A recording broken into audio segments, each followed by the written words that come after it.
I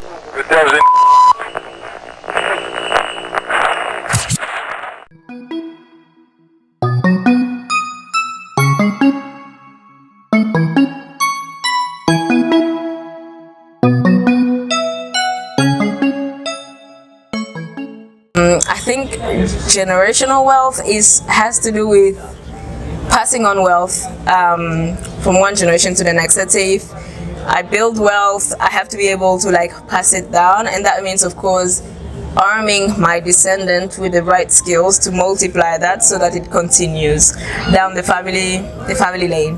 So that's what it means, I guess, for me. In this concept, we are in Kinshasa right now. Yeah.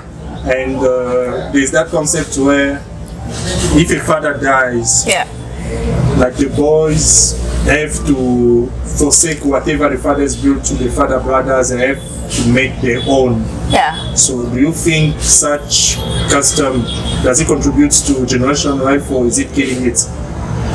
I think the very meaning of generational wealth is wealth from one generation to the next, and it's something to do with someone's descendants and not necessarily their family members, or I don't know, it has to do with me passing wealth to my kids and not necessarily me passing on wealth to my siblings and things like that. So I feel like that culture of having to give the things that your father left to his siblings, I feel like it kills the whole concept of generational wealth, I think. That's what I think about it. I don't think it contributes to that, no.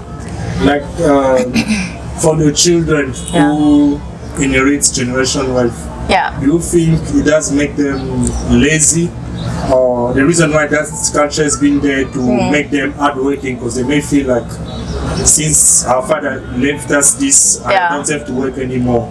No, but I don't think it's ever that way, though. I feel like wealth has to be multiplied for it to go from one generation to the next. I feel like it can be both. It could be that, it could encourage laziness, because I'm not going to say that every child of a wealthy person is necessarily hardworking.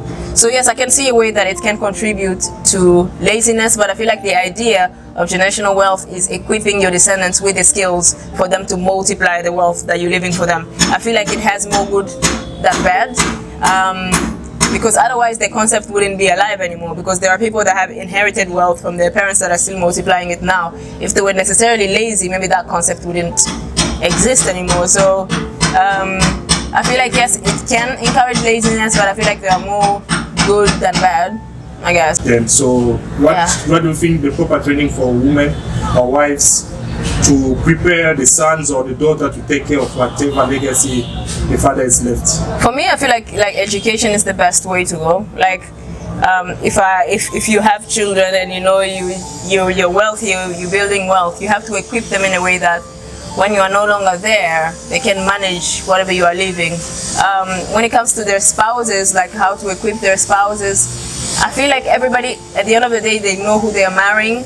I would not say that, if you are a wealthy person that marries someone that doesn't know how to manage money, that will change overnight. Yes, maybe they may learn some business skills when you are still alive, for example.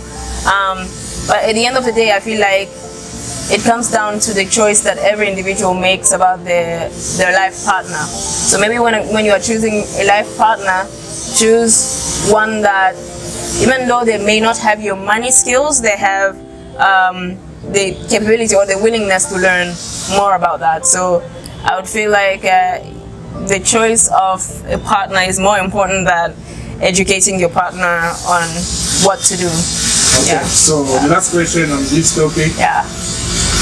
Communauté de biens ou séparation de biens? Both. I think you should have some things in common, and you should also have some things separate.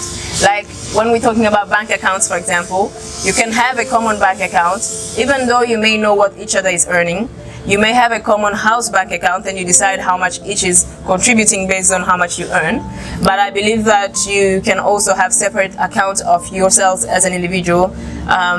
It just prevents problem in the future, like you separating and your husband or your wife deciding to deplete all the money because both of you have access to it equally. So I would say both. There are some goods that should be separated and some goods that should be kept in common. Okay. Yeah. Thank you, Felie. Yeah.